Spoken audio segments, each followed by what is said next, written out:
Hi, Hamish Conway here, Managing Director of Sell Global. And Sell Global is a specialist Amazon marketing agency.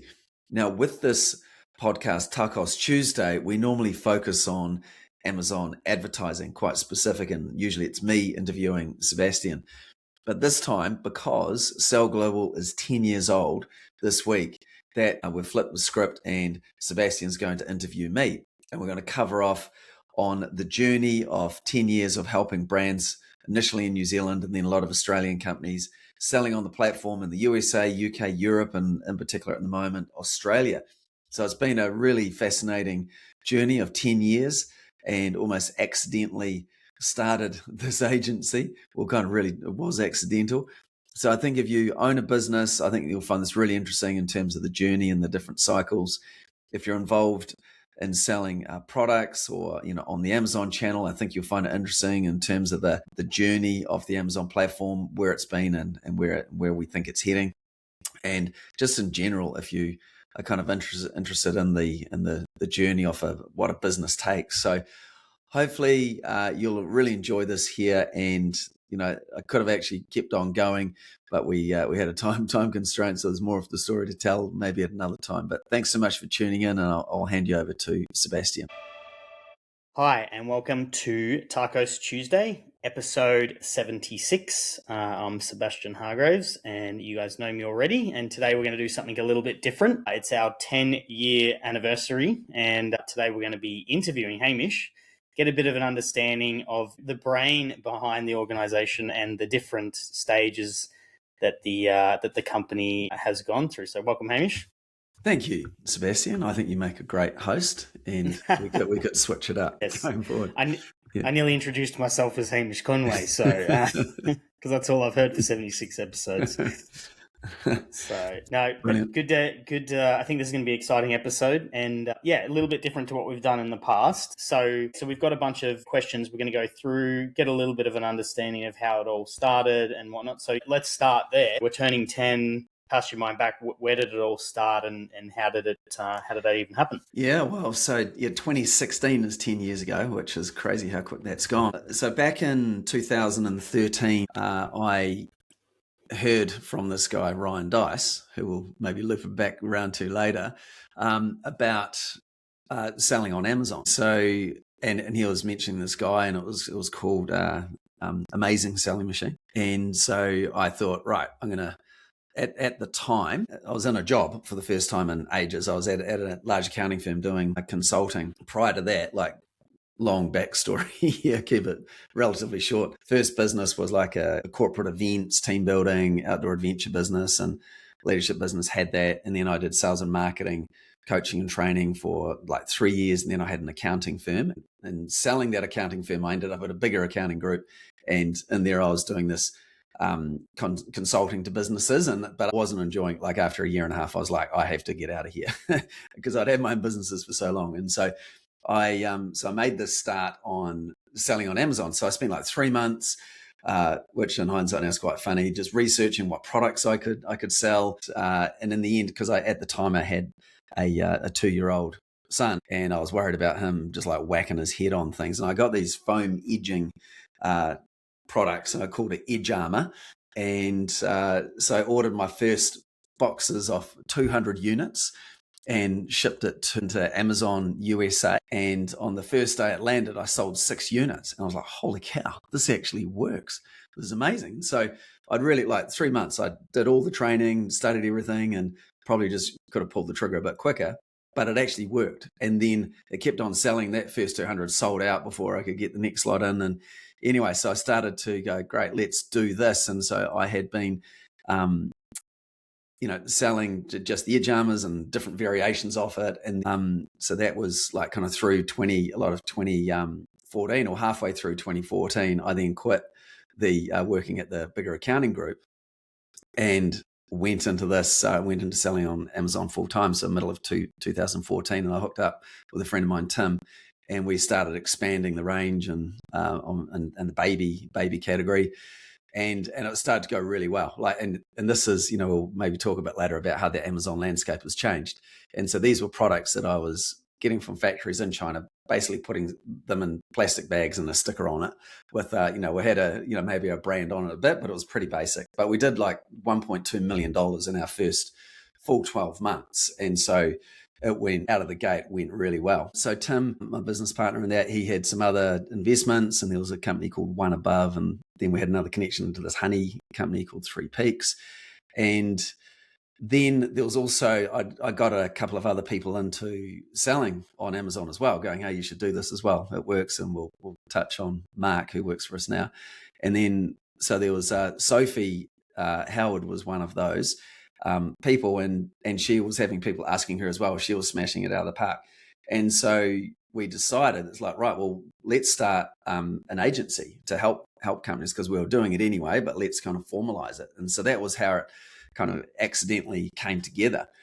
And yeah, so the intention then was, it would be a bit of an agency, but also selling training programs, on how to do it as well. So that was kind of where it started. In 2016, it was kind of part-time, the agency, because I was still doing the selling my own products there with Tim.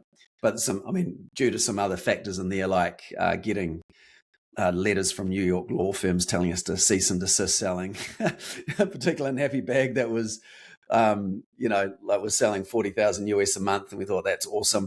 And then we get this letter whilst we also had another 1,000 units on a boat coming over, and we had to negotiate it. We could afford it, but the lawyer goes, that'll cost you $100,000 to fight that. So I was like, no, we're not going to do that. And so we negotiated a change in design and selling through what we had. But yeah, it never quite recovered from there. But anyway, so that was, and there's some other things there we'll talk about maybe later, and how Amazon changed. So that was kind of how it came to be. And it was just really this confluence of skills that I'd built up through time, where I'd always been in like service type businesses, and then had, an accounting firm and sales and marketing, and then learning Amazon. So I'd already kind of been in businesses where we'd been with clients in a service sort of environment. So that was a natural fit there.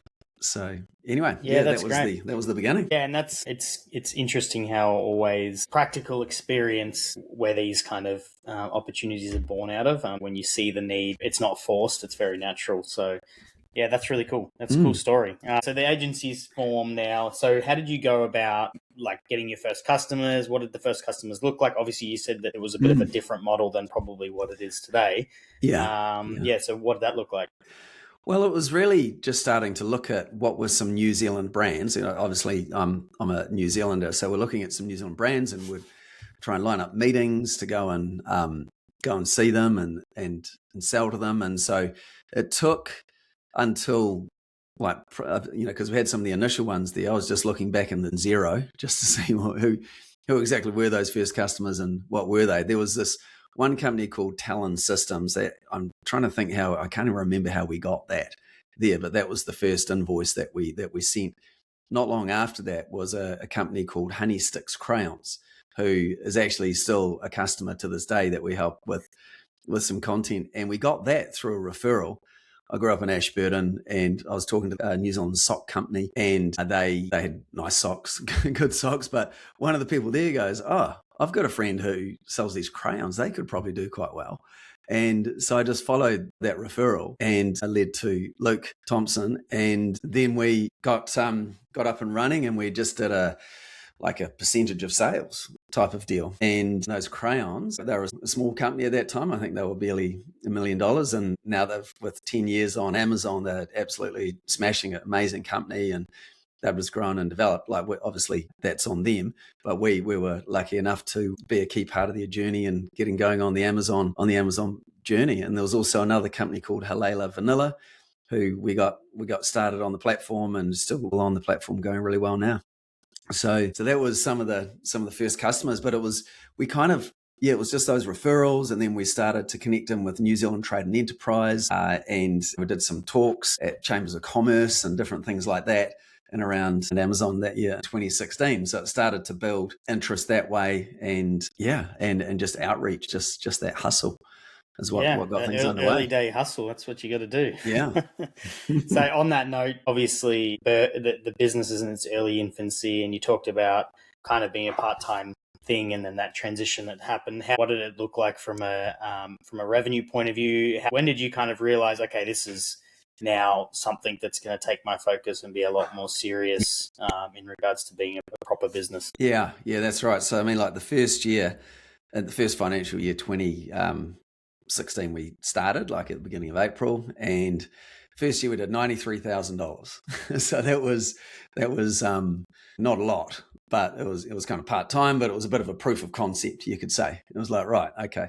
And then it was really at that point, coming into 2017, and I was like, actually, I'm going to focus on this. And like for me, the designing of products and developing brands and all of that wasn't really naturally my skill set. I could do it, but it wasn't my happy place. But through everything I've done, it's mostly been about like helping other brands, helping other business owners or other brands succeed. And so that was kind of naturally where my skills were. So on the marketing side of that is on helping brands market. So then went full on, and then so in year 2 we did $500,000. So I kind of went from 93 up to 490 if I'm being specific. So that was a decent leap, and it was like, right, this has got some legs. And then the next year was 763, and then the year after that was 842, and in the 5th year we hit the $1 million mark. So it was kind of, it took 5 years to get to that.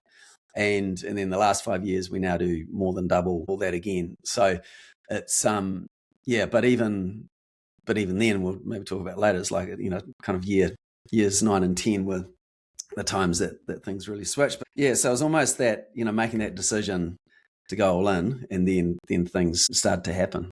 Yeah. It's a little bit like that, isn't it? It's like once you put the focus on it, you got to take that leap at some point. So yeah, cool. That's interesting. So at that time, you get the proof of concept. You kind of understand that it's like, okay, this has got some legs. Were you thinking about the future and what the future could look like? And what did you think the business would look like in 10 years from when you started? Or was that not on your radar? Well, in some ways it wasn't. Like I've always been in business and like quite ambitious and love picturing the future and setting goals and things like that. And so I think, and also when like early days, I was going to America quite a bit as well for training, conferences, that sort of thing. You just realize how big it is over there. So I almost thought our company could be kind of like a training sort of a company, could be one path that heads down, or as an agency, but it's going, right, let's get this to $10 million really quickly. And in hindsight, kind of unrealistic, right? Without all the foundations or a big enough market and all of those things there. But in some ways at the beginning, I probably didn't envisage myself being in the business in 10 years' time. Maybe whether we probably just even touch on it now is because having had a few businesses before, first business I had for 9 years, and then kind of through a period of some smaller sort of things. And then it was just going, right, when you've got a business that is working, has some tailwinds to it in terms of e-commerce and even Amazon, there is demand. Amazon, as many brand owners will know, does make life difficult for brand owners. That's why we exist as an agency, because it is more complex. So, and it's like when you've got this combination of there is demand, we are providing value and helping when clients win, then it probably took me 5 years to actually start thinking longer term about it. And maybe that's also a getting older thing as well. And you go, right, when you're young, you kind of will chop and change more and looking for the home run. And then sort of at a point where you go, actually, no, this is working. Let's just do this really well and stay in the queue. So that was kind of how it sort of evolved, really, if I'm being honest, about the 10 years on. Yeah. Yeah. Well, we've all got our tendencies, don't we? It took some discipline, to actually being kind of entrepreneurial, like you're always looking at the bright, shiny object and the next new thing, and to actually bring some discipline to hold the path on what's working and not burn something down. That's actually all right. That was a bit of a shift that took place. That's the old self-sabotage, isn't it? It's like you time to burn it down to move on. So, but yes, you're right. I think that's a lesson in and of itself, keeping focused and on point. Okay, cool. That's good. Okay, so we got a bit of a snapshot of like how it all started and the story and everything like that. We're going to take a shift now and go over to the Amazon side of things and how that side has shifted and changed in the same period. Because obviously at the beginning, you're in the US, you're selling your own products, then you've moved into the agency space. Obviously, even just the way, private label brands sell into the US, that's all changed. Also, how agencies have operated have changed over the last 10 years. How would you describe the big shifts you've lived through and where you've seen kind of, those kind of major shifts? Yeah, so I mean, back in 2013, like when I first started out, I had no appreciation for how easy it was at the time. In hindsight, like it was literally, I was buying things from China, putting a sticker on it, and getting it to Amazon and selling, and it was like, holy cow, this actually works, and with good margin as well, and so that was great. So we kind of had our little window of cashing in on that. In hindsight, like would have 10x down, knowing what we know now, but it is what it is, right? It's all perspective and context. What I noticed over the shift, and I distinctly remember this, is where I was looking at these barbecue skewers where you probably put marshmallows on and put them in the barbecue. And I was researching and going, oh, there's only 3-4 brands there. That's perfect.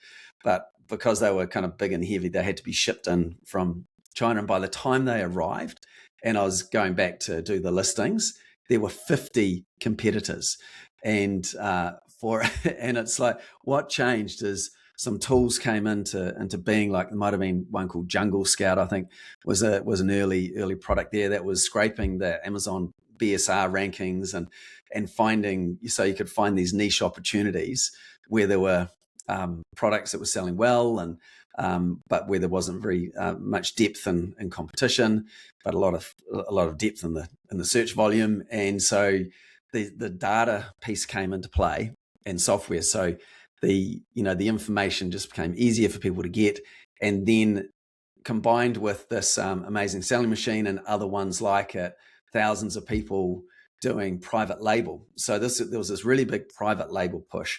So whatever the category was, from pet to home and kitchen or supplements or whatever it might be, a lot of the action and the education was all around private label. People piled in. A lot of people did really well, but also a lot of people didn't. As the examples, I mean, of buying things and then, oh my God, there's a lot of competition now, and and trying to sell. So that was, you had this private label kind of frenzy. And then the data came in and just that started to squeeze margins. So that was the initial kind of pinch point that started to happen. And then it shifted to the importance of brand. So it was still some private label people, but doing their brands better. Like you had to start doing that and thinking about your socials, because if you start to think like 2017, 2018, that was more and more prevalent. So that was kind of the shift that happened there. And then what we started to see was brand at a bigger level. and even for us, like in this part of the world in Australia, late 2017, Amazon Australia kicked in as well. So Amazon then started to be about more household brands. Like you would start to see that. The other thing that also happened is Amazon invested significantly in getting the Chinese factories to sell on the platform and kind of reducing the friction, making it more direct. Because, there was a saying that Jeff Bezos said at some stage along these lines, probably going to butcher it, but, your margin's our opportunity. And so where as a third party, we're buying from factories who made a margin to a third party seller who made a margin onto Amazon. It was like Amazon just wanted to get rid of the third party, of the private label seller. And they did. Pretty much, certainly in the States, not fully, but decimated that opportunity there. And they did this by making it really like into China, making it really frictionless, and even helping with logistics to get products in and lower the prices to the consumers on the platform for those kind of generic type products. So that was a big that was a really interesting shift that kind of damaged that whole private label opportunity. And it's not really, like in the US, it's not really an opportunity now compared to what it was. So, and then in more recent times, and like, looking at Australia, like branded, as we talk about quite a bit, branded search is really important. And if you are an established brand, a big brand, there is that branded search there. That is a big tailwind for you on the platform. If you're still having to establish and build through just category search, it's a lot more complex. But yeah, and I mean, the common thread has been Amazon loves the customer, but they don't love the brands. There are some exceptions to that. I'll give the Amazon Australia 3P team a shout out, and the Amazon ads there. I know you're listening, Nick. Anyway, so that's a bit of the history as I've seen it over those 10 years. Yeah. And then probably even just one other follow on from that is, it started to happen a little bit with COVID. I mean, COVID was like a step change in terms of online shopping. And, Amazon Australia really got that step change and then never looked back as well. So we've had, you've had that online shopping explosion through COVID that really supported Amazon's growth there. And also now, like in Australia, what we're seeing is Amazon has got the infrastructure in place. Consumers are trusting the delivery, and now and because of that, consumers will be looking at a website of a brand and they'll go search it on Amazon because they'll trust that I might get that today or definitely first thing tomorrow morning. My details are already loaded. I trust it. So we're starting to see a lot more of that halo effect, actually both ways, but it is increasingly as Australia consumers wake up to how good it is to be a customer on Amazon. Yeah, absolutely. I mean, I've said this to people before, but it's like if someone moved from the US and came over here, they would die of a heart attack because they wouldn't be able to accept the long delivery times that we have and all that kind of stuff. So Amazon is lifting the bar for everyone. It means that Australian Post has to catch up. All of the others have to get up to that level. So, okay, yeah, that's interesting. So yeah, you touched on Australia there, obviously a bit, and in kind of a little bit different into how the US has progressed and whatnot. What do you see brands that get wrong about as Amazon today that they either didn't need to worry about 5 years ago, or that that weren't really problems 5 years ago that now are? Yeah. Look, I think, in this part of the world, in Australasia, is brands still don't appreciate where this is going. Like, we know kind of like from working with the US and even UK and Europe, we can see where this is heading and just what is going to be required to actually succeed. It's only going to get harder, and everything from the brand presence to the way the advertising is, and you can get away with a lot at the moment, but that will shift. So that's probably a big thing here, I think, in this part of the world, is just to realize that this is constantly evolving, constantly going to get harder as more and more competition comes in, and you've still only got one page one. So yeah. Yeah, limited real estate. It's like, people talk about the digital shelf being unlimited. It's not. The digital shelf, at the same as in a supermarket or something, there is limited space. The page one that gets the eyeballs. Point. Yeah, that's right. Yeah. I mean, there are obviously unlimited space, but it's like that none of that gets any traffic. So, I cool. I guess the other thing is for brands going international is a lot of them still don't appreciate how hard that actually is, and. It's, particularly to the US, if you're going to the US and just on Amazon, even if you're an established brand here looking to open up another channel, that is difficult. And it's going to require a big investment. And the margins are tight. If you're shipping products a long way and currency and different things like that, it's like you've got to have the foundations down. You've got to be ready for a battle and for it to be a medium long-term play. It's not a put it up there and knock it out of the park on day one sort of thing, particularly going international. So I still see companies wanting to go international, but they're just not ready for it. Yeah. You've got to be next level execution for sure. Yeah, that's right. Yeah. Okay, cool. Well, that's good. So that's a little bit of a snapshot of, how the Amazon landscape has changed over the last 10 years. We're going to do another little shift here something a bit more personal. So the personal cost and the payoff for you personally, to kind of get an understanding of what that toll has taken on yourself as well. So the first question is just like, what has the last 10 years of running your own agency actually required of you personally? How have you had to develop? What areas have you seen that you've maybe that haven't been part of who you are, that you've had to kind of get to help build this agency? Yeah, 10 years is quite a long time. And I think people do generally, is you have kind of cycles where you're kind of on fire, and then you have cycles where you're just struggling, to have the motivation or the execution, or you're just burnt out because it's just kind of relentless having a business. So there's these kind of cycles that I've definitely experienced of when I'm on and when I'm not, and it's trying to minimize the down when you're not on there, and over time that has become better with team that you can trust and rely on to continue to grow. So, and I mean, anyone in business, like resilience, you've got to be resilient. Not everything goes your way.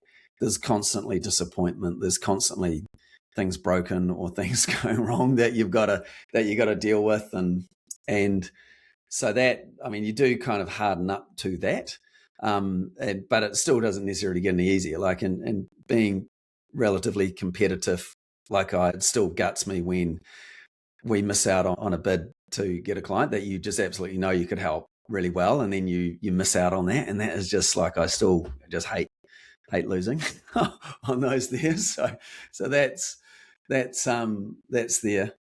But I was looking at my phone images this morning just to look back what was happening in 2016, and then as well, I've got so I've got two kids, Max and Millie, now 14 and 11, nearly 12, and looking back at these little kids, it's like, oh my God, like what happened in that 10 years there of them, like being these little humans now growing up. And so there is I've always tried to spend time with them and do that, but there is an aspect where there's obviously been trade-offs and times where I've been working either in the evenings or traveling to Australia and spending 3-4 days a week sometimes away, and so there's that kind of missed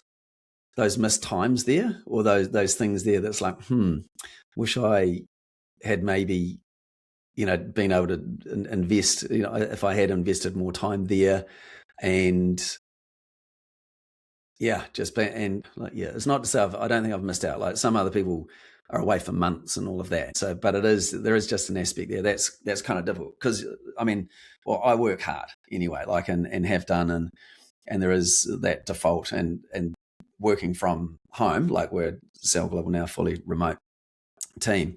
So you it's too easy to just pop into the office and do some work, maybe rather than watching a movie or playing a game or something like that. So that's probably been the hardest thing there, and something still there to work on.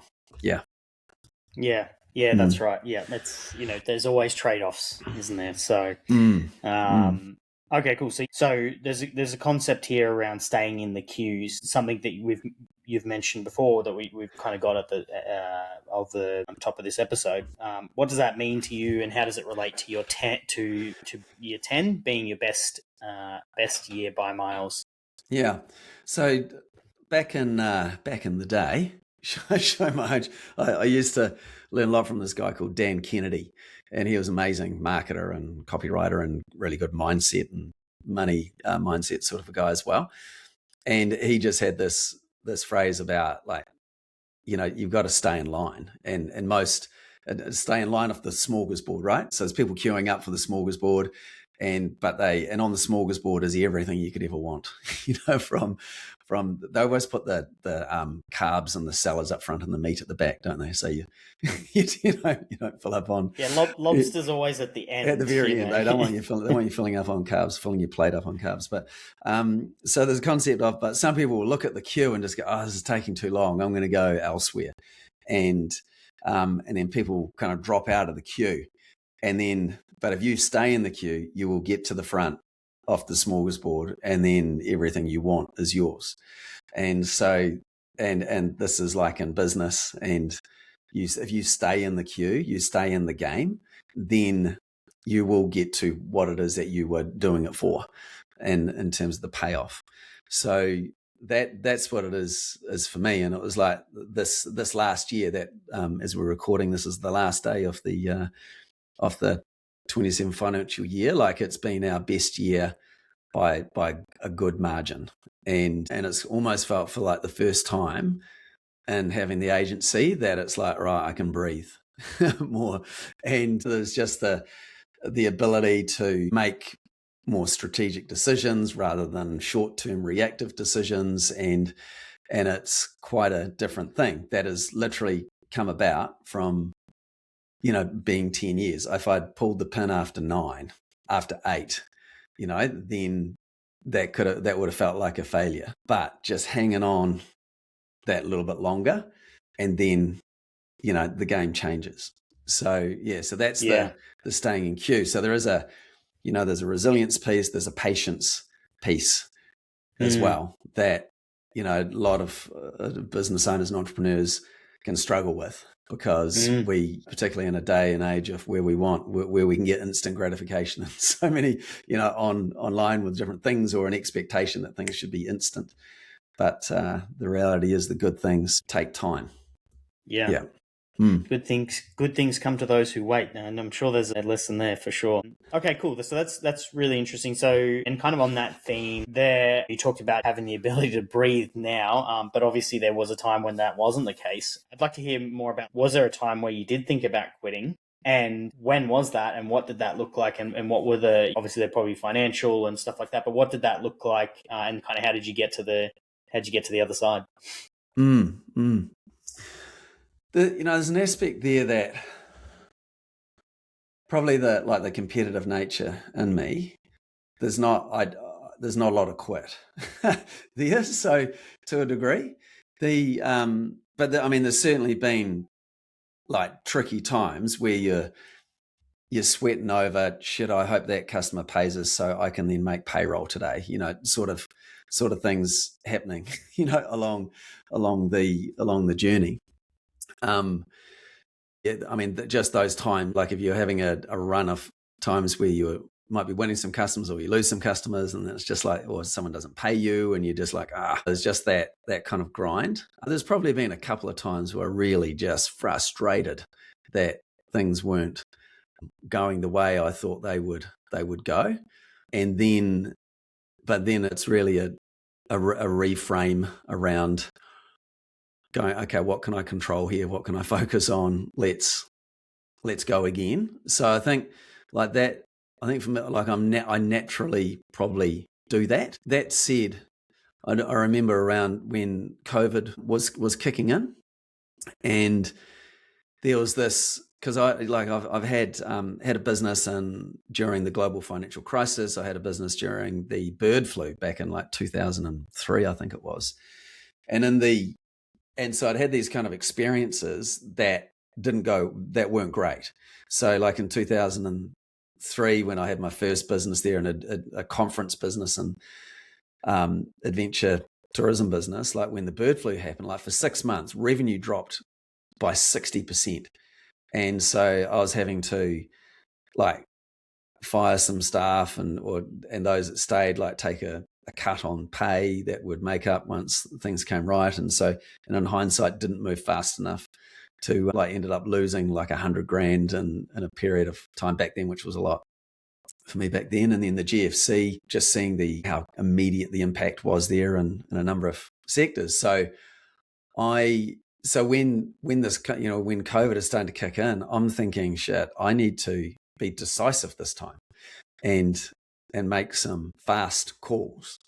And so, and I was thinking, shit, is this are we going to get through this? Like, if this pans out to be really bad, and I ended up moving too quickly to make some changes. And like, there was 2 people I made redundant. That probably about a week or 2 later, the government then said, hey, we're going to put money into, help with these things, and re-employed them, which was amazing. Like that, they didn't run away. And Mark Elliott being one of those guys, so he's a bit of a legend. He's been around for 9 years, nearly 9 years in the business now, and even through that, which says something to his character. So I kind of overreacted to the situation, and then as it turned out, that the government was then putting money into businesses. There was stimulus into the economy, and then a lot of brands were starting to go, shit, we need to be selling online and retail. And then actually we hit this kind of really busy period. So from a time where I was thinking this could all be over to next thing, like some people say, it was so great through lockdown because we could cruise. It was like, man, we were flat out doing all sorts of things. So it's kind of funny how quickly things can kind of shift. So, and look, and even, as we're doing this now, there's that what's going on in the Middle East, and there's, fuel prices are going up, and, so you start to think about, shit, where could this go? And how are we going to have to respond here? So hopefully, fingers crossed, things can resolve themselves in the next week or so, or at least hit a point where we're not going to have a crazy old bigger war. So, yeah, so it's kind of, I don't know if I'm answering the question here, but there's certainly just been, if anything, there's more just been periods where I've kind of gone, why the fuck am I doing this? Is this my life purpose? Should I be doing this? And then that comes about when you're kind of working really hard and not seeing the payoff. It's funny, I was literally on a call last week around mindset. There's a mindset call. I was talking about the Chinese bamboo that you plant, and it takes like 5 years to even come out of the ground. So you think nothing's happening. And then it comes out and will grow to like 90 feet in 5 weeks or something like that. So it's a little bit of that analogy, like you're doing the work, but on the outside, it doesn't look like it is. And then you question yourself, you doubt yourself as like, is this actually working? But slowly, under the surface, a whole lot of things are actually coming together, from the right team, from the right sort of customers. And then, you click onto some of the right services that were different ways of looking at things and constantly evolve. And then it all starts to build. And then, then the bamboo comes out and you're like, whoa, actually, this is all right. But it was all the work that was done in the prior, 8 9 years. So yeah, absolutely. Yeah. It's like owning the mine and mining for gold, and then it's the last little bit that gets you to the gold, right? Yeah, that's cool. I always had that one in mind. It was I think it's in the Think and Grow Rich book, where there was a gold miner who stopped 3 feet short of the largest seam of gold in Colorado, or whatever. And then he went on to become the best life insurance guy in the world because he never took no for an answer after that. So that story has always stuck in mind. Yeah, absolutely. Yeah, that's really cool. Yeah, very, very interesting. And very, any business that's you only have to look at the stats, but how many businesses don't make it to 10 years to know that you do have to go through some of the mud to get to the other side. So looking back, what are some of the things that you're most proud of, and not just commercially, but just, as an agency, what are some of those things that you're most proud of? Yeah, well, look, last week having a team call, and there's now like say 21, 22 people on the team, and I'm really proud of the culture that we've built, and like we've got really great people here, and with the team we've got, how many? There's 4 of you in Australia. There's about 6 of us in New Zealand, and then in the balance in the Philippines. So as part of me here, like it, and it's almost like every payday, that it's like we are supporting a lot of families here, and the building a business that is providing an income, and like for the Philippines crew, pretty good income for them. That's awesome, that we've done that. But that actually but what comes first is the clients. So the clients that actually have trusted us to help them on the Amazon channel, and the collection of the team who care about the clients like so much and care about the results. So kind of looking back to the team, I'm really lucky we've got that sort of culture that people absolutely care about the results with clients. And then because that's gone well and then they hang around, we've had clients, with us for 8 years, and ongoing, and so that's a testament to the team that are delivering. And so, yeah, I think the impact we're making there, I mean, we're helping brands on the channel, sales of 100 million plus. And actually that was a goal I actually had right at the beginning. It'd be great to be helping 100 million in sales. Little side note, because at the start we were getting 10% of 10% commission. So I thought, well, yeah, 100 million, 10%, 10 million, but that was where the 10 came from. I remember now. Anyway, unrealistic, but maybe at the time. But so that, yeah, that's what I'm most proud of, really. And yeah, from a commercial point of view, yeah. Yeah, and then on the flip side of that, are there, what regrets do you carry? What are would you do anything differently? Yeah, it kind of took a long time to actually really back ourselves. So, I mean, like, there's an interesting space, like an Amazon specialist agency, we didn't really have many benchmarks of what does good look like. And so it took probably 5 years for us to go, actually, we're quite good at this. So let's just back ourselves more. And that was kind of a point where we started to approach the bigger household brands, and started working with the likes of Pepsi and Gatorade and Schweppes and Scrub Daddy and NutriBullets and etc. Right? So, but that was a decision to just go, come on, like, actually, we're good at this. Let's back ourselves. So that was, that was a regret. Didn't do that sooner. Probably, I mean, there's always regrets and around when you waste money on things, whether that was like, you buy a course that wasn't very good, or you don't do it, or a conference that doesn't quite work out, or actually, which is a funny story I should bring up around Queenstown, or some hires that you make that don't work out, and you kind of invest all this time, but it's kind of business, right? You kind of fail forward. If anything, I think sometimes just I regret just being too slow to execute at times. I always think, yeah, like from idea to execution, at times really good, but at other times just too slow. It may be just a confidence thing in backing ourselves to do it, or whether there's still a bit of, worrying about what other people think aspect, in terms of posting on LinkedIn or whatever, and maybe not doing enough of that to build the brand. That would be maybe not communicating enough with prospects or past prospects. I think they're all things, even now, that we could certainly be doing better.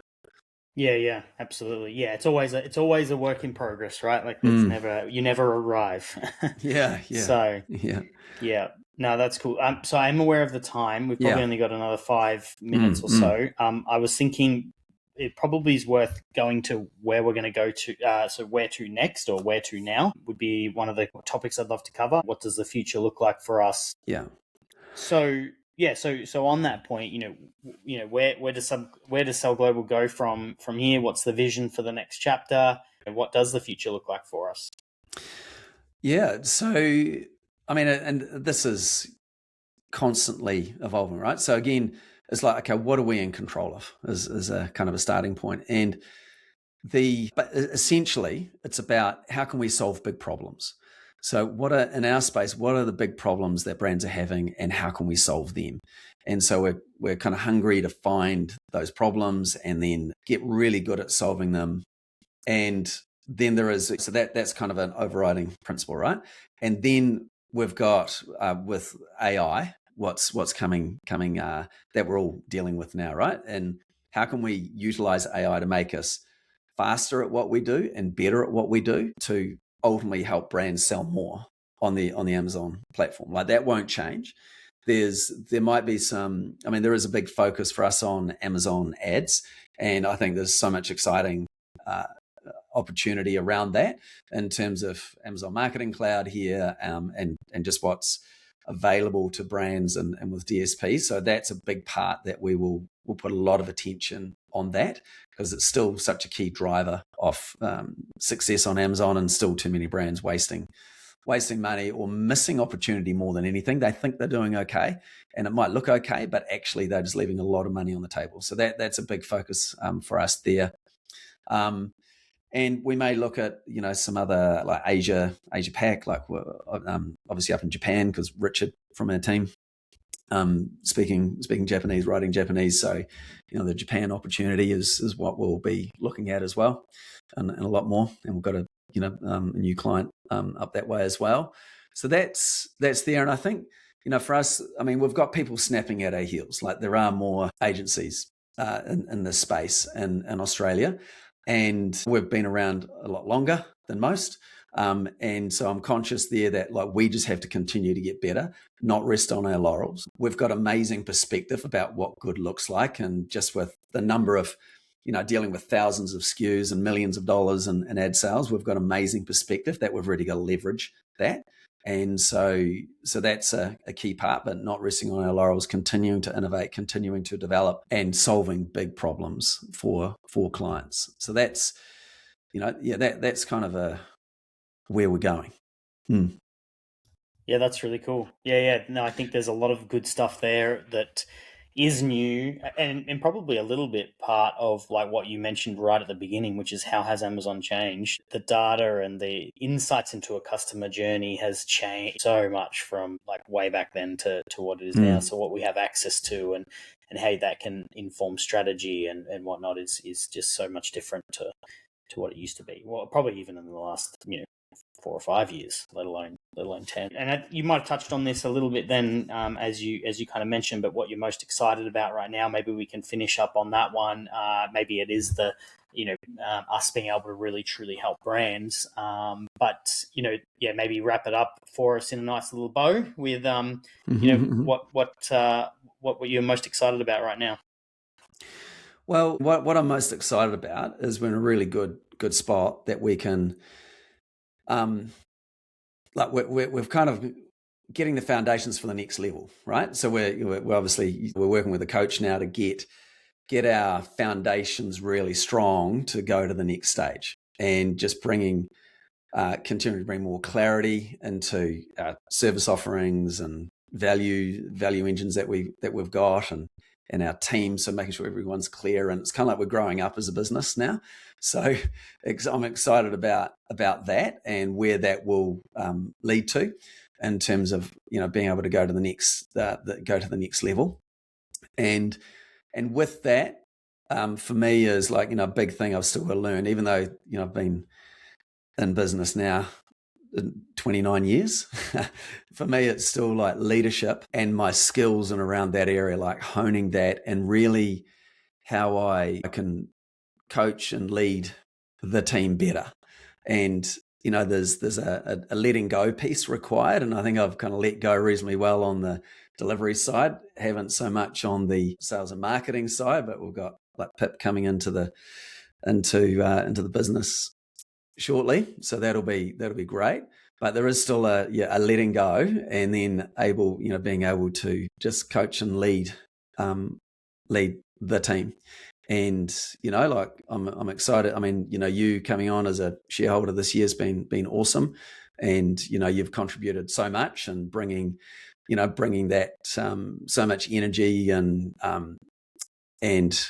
your passion for just getting amazing results on the ads side of things has been awesome, and I think that's quite exciting in terms of what we can really do there. So so that's keeping me excited. And also the other thing is like building community more as well. And I think this is one of the things as AI comes into the mix for a company like us, where we've got amazing perspective, we know what good looks like. But like AI is good to a point, but there's still a lot of AI slop, and there's a lot of people getting misled with it. So it's like how to use that in the right way. But community is a big part of it, and so always love doing our live events with vendors, and all going well. And we've got some conferences coming up, but also I'd like to be doing some more training type of things, whether it's online training, masterclasses, in person as well. So that kind of excites me there, and it's just getting to a point where we've got the capacity, because when you've been growing quickly, that you're kind of spread. You get a bit spread, and there's a lot of things you want to do, you just can't get to. So I'm excited about being able to do some of these other initiatives that I've been missing out on. That's, I think really insightful, and I think a lot of people get a lot out of that whole journey, not only just understanding what it's like on the agency side, but also just the Amazon side and like how that's all changed and shifted. So you touched a little bit on in person, which I think is something that's going to be super valuable, particularly in the world of AI. We do have a few events coming up, don't we? So we've got one in Sydney and Melbourne. You want to touch on those dates? Sydney on the 22nd of April. 4 p.m. and then we'll be at the Retail Fest in the Gold Coast, and that's on the 5th, 6th, and 7th, and you'll be talking there as well. So that's a great event there. And then and then I think we're looking at the calendar there, June and July, more events coming up as well. Very good. All right, well, that's probably us. I think we've gone a longer one, a little bit different. It was 10 years, so we thought you guys can handle nearly an hour-long episode for our 10-year anniversary. So so thank you everyone for coming and listening to us talk about that journey and what it looked like, and hopefully you got a lot of value out of that piece. Is there anything you wanted to add, Hamish? No, I'm just really grateful. Just really grateful for the opportunity to have a business that makes a big impact, for my family as well, like Alice, and she's been amazing support, and the kids, and just grateful for the team, grateful for all of our clients, and grateful for the community there. And it's and that's been that's a really important piece there. And so I'm that fulfills me. That makes me really happy, as well as the exciting times ahead, the uncertainty. As much as we love a crystal ball, yes, we've got to charge ahead and continue to make it work and solve problems. It's never a dull moment. So just very, very grateful. So thank you, and thank you for tuning in if you've made it this far. Yes, and please, if you think if it'll help anyone else, any other owners of businesses or other brands, then please share. That would be amazing. Thank you. Yeah, awesome. Thanks, guys. And please leave comments on any content you guys want us to share, what you prefer to see, whether it's heavy tactic stuff, whether it's interviews, whatever it looks like or needs, or you guys want to see. We're open to feedback on that, and love to do different types of content. So, but we'll wrap it up there. Thanks all for listening. If you've made it this far, thanks Hamish for giving us all of that insight. So, and bye for now. Thanks, Ed. Cheers. Bye. Cheers.